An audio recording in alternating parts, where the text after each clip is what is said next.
All right, so you want to deep dive into managing IBD flare-ups. This guide you sent over, gotta say, it's a lot. It really is. But that's kind of the point of a deep dive, right? To take something complex, like IBD, and break it down, make it feel manageable.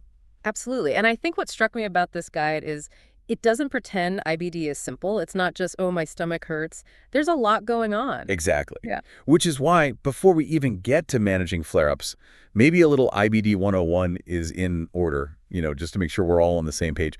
What is IBD, really? Great point. Always good to start at the beginning. And this guide does that well, makes it clear right away. IBD isn't one thing. It's a bunch of disorders, Crohn's disease and ulcerative colitis being the most common. But the common thread is chronic inflammation happening in your digestive tract. Okay, chronic.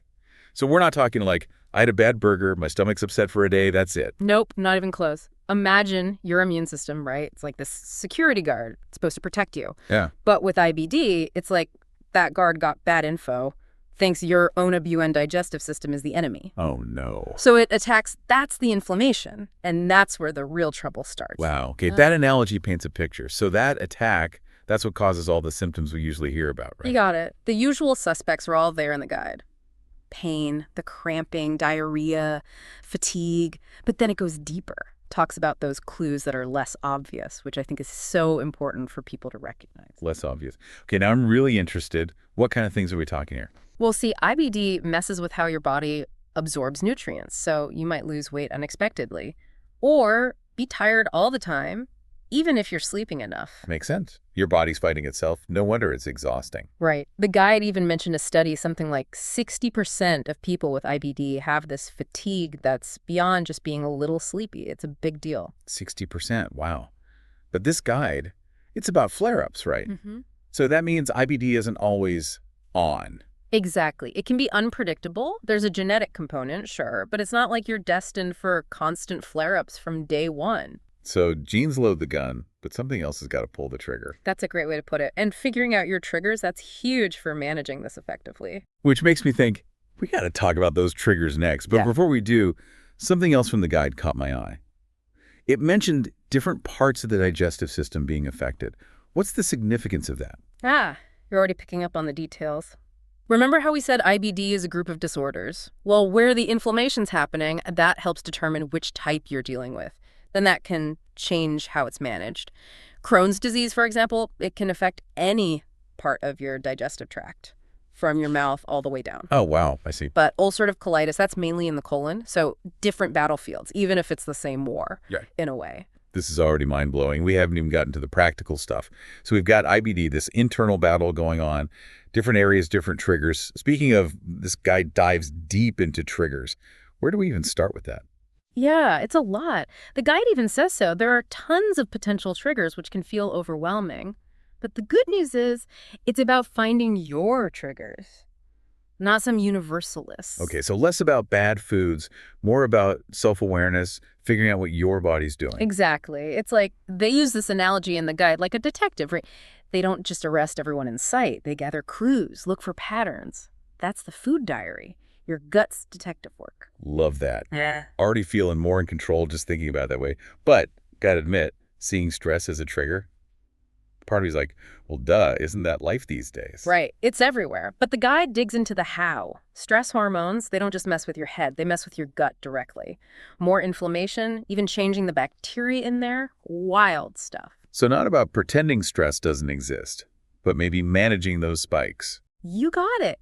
And that's where the little things, lifestyle stuff, can actually make a huge difference. See, this is where I get skeptical. Like, I'm all for healthy living, but when you've got IBD raging, can exercise, drinking more water, can that really make a dent? They really can. And the guide explains it all out. Hydration, for example.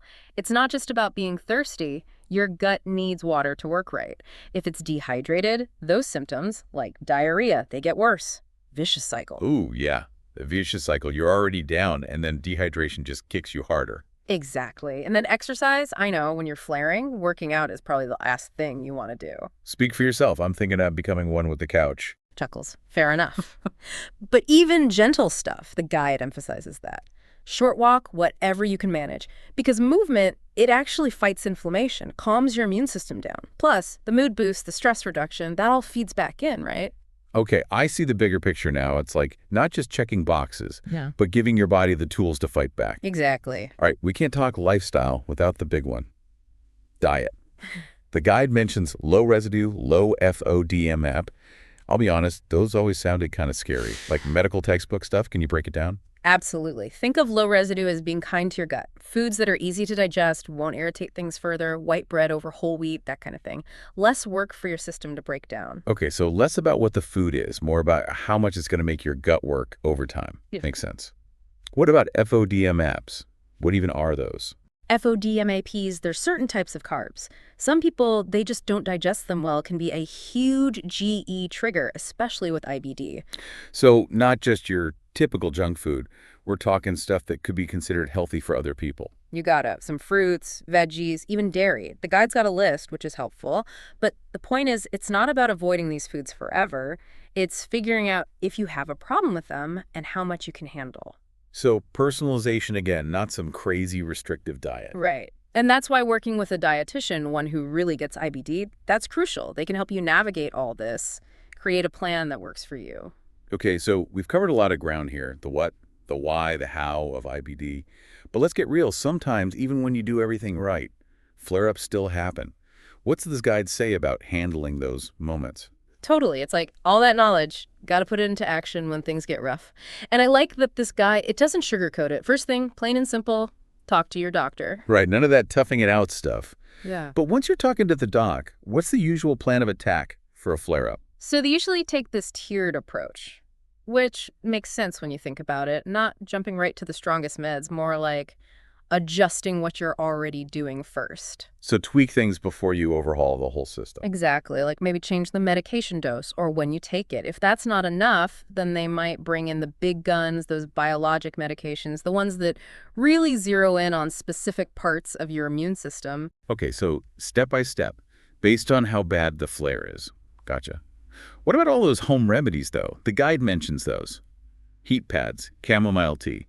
How much can we really rely on that stuff? It's a good question, and I know a lot of people want to know the answer. Thing is, those remedies, they can be great for managing symptoms, but they're not a replacement for actual treatment. Like the supporting actors, not the stars of the show. Perfect way to put it.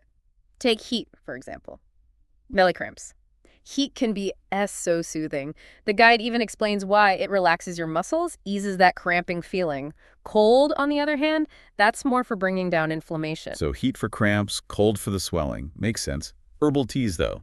Feels like those are always recommended for everything. Some have more science behind them than others, for sure.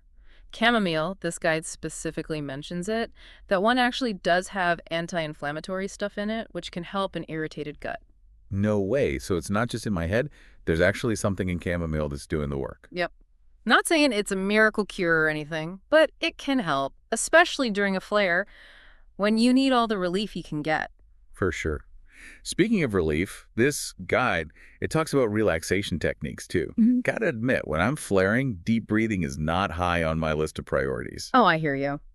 But remember, we talked about stress being a trigger for a lot of folks. Well, even just taking a few minutes to breathe, it can short-circuit that stress response. Give your body a break. It's like you're not ignoring the problem, you're just hitting pause for a minute so you can come back to it.